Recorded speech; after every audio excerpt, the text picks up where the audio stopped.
We are now into hour number 2. We'll be simulcasting for the remainder of the last 3 hours of this radio transmission today. I met Jon Ronson back in 1998 in Waco, Texas, when I was there doing a story on the mass murder by the federal government of the Branch Davidians. He was there interviewing me for BBC television. He then made a Channel 4 World of Wonder program titled Secret Rulers of the World. And I was in 3 of the 5 parts of the miniseries. And, of course, I infiltrated Bohemian Grove, and he got the footage of that from me. That was the first time it was seen on national television. Then he wrote the book Them, which is really a dark satire. And Jon Ronson didn't really believe in the New World Order at that time. And he would do stuff like, I'd be driving through Northern California about to meet him in some little town. It was Occidental, was the name of the town. And there was like 5-foot thick fog on the ground. I'd never seen fog where it was only on the ground, like a werewolf movie. You know, those old 40s or 50s movies where there was fog all over the ground up to your neck? That was happening. And I said, man, this is spooky. It's like werewolves and vampires would live out here. We were having fun in the car on the cell phone going, man, this is like Transylvania up here in Northern California. I've seen fog so thick you can't see 5 feet in front of you, but I've never seen it where it just lays on the ground like this at chest level. He wrote in his book that I literally believed that werewolves and vampires were in the woods. See, everything in his book is true, but it's distorted by satire, taking other people's jokes and then presenting it as if it's serious.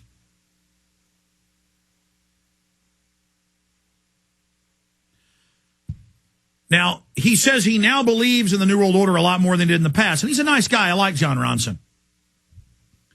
And he's written Men Who Stare at Goats that got turned into the new big, one of the top movies at the box office right now around the world, with George Clooney and everybody else.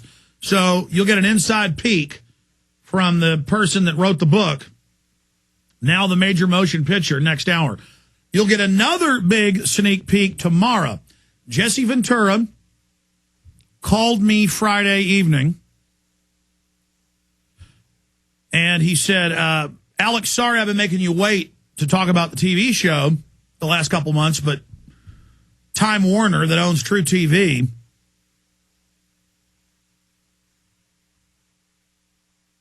didn't want any details of the show out until right beforehand. Well, he is allowed to go public with details of the show Wednesday, and you're going to hear it here first Tuesday. And let me tell you, there were some amazing adventures. Almost got arrested at the HARP facility in Alaska. Interviewed George Hunt, who we consulted with and got for them, who worked with Maurice Strong back in the 90s and the 80s and 90s for the Plan for World Government, Al Gore, all of it, Inside Whistleblower. This is going to be a powerful television show. And you'll get the inside scoop tomorrow, second hour with Jesse Ventura here on air. Sherry Tenpenny's coming into Austin Wednesday.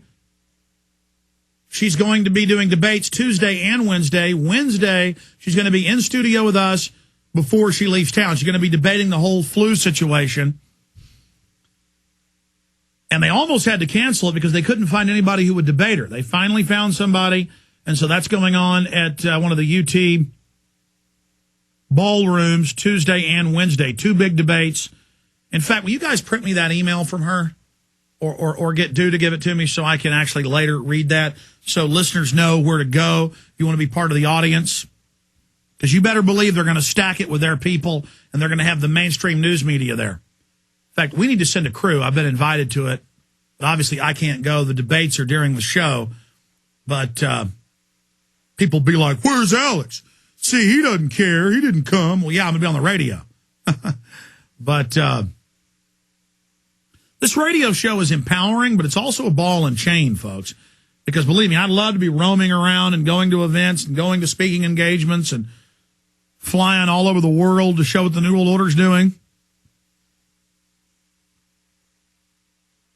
I'm just trying to figure out how I can get a couple fill-in hosts who can fill in so I can do more of this. But the numbers drop, the ratings drop. I can't hardly listen to myself. I don't like my own radio show.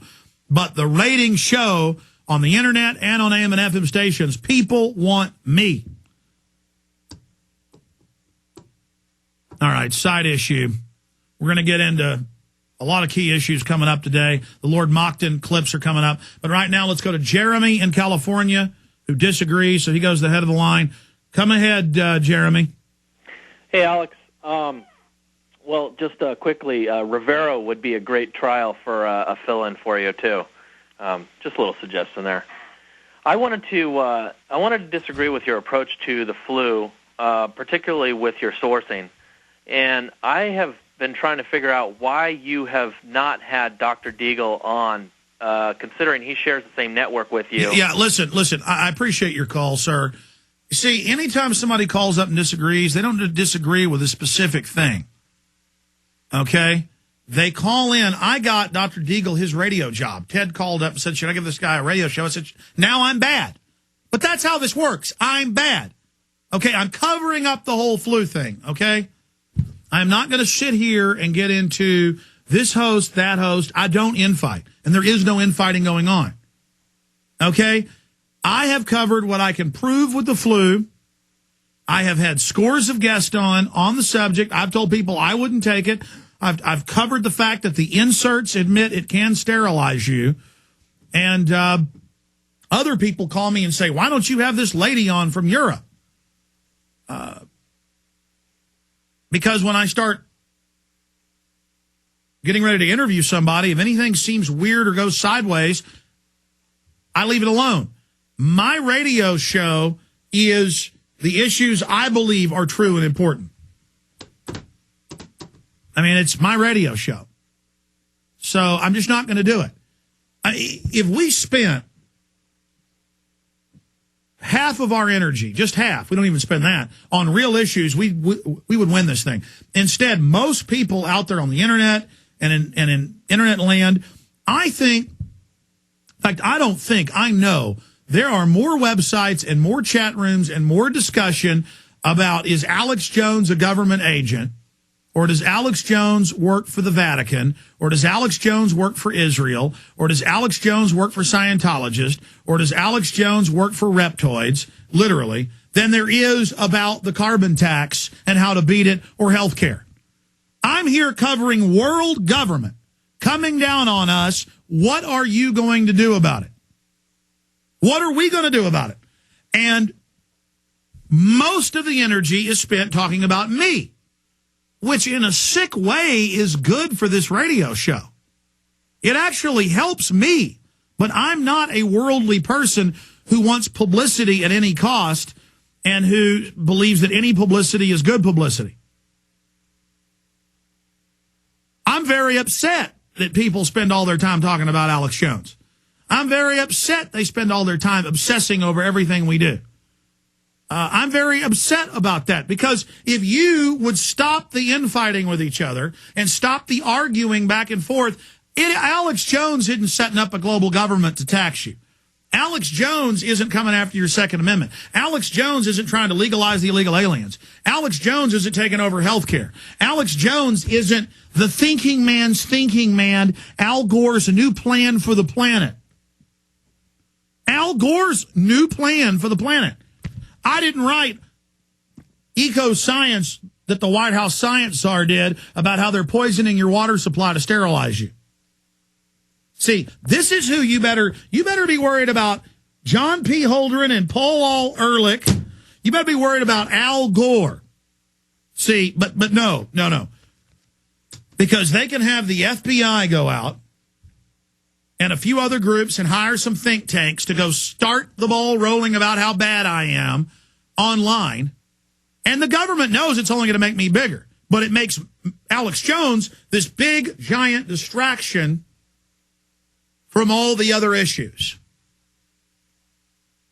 See, instead of it being about how do we get organized, how do we get involved, how do we get states' rights going, how do we indict members of the private Federal Reserve, how do we bring them to justice, all these solutions and ideas I'm putting out, along with your solutions, I'd like to hear them, with, he doesn't have any solutions.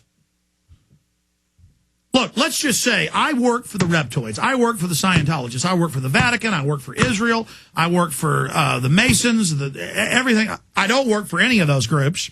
I'm not a member of any group. I'm a member of the human species.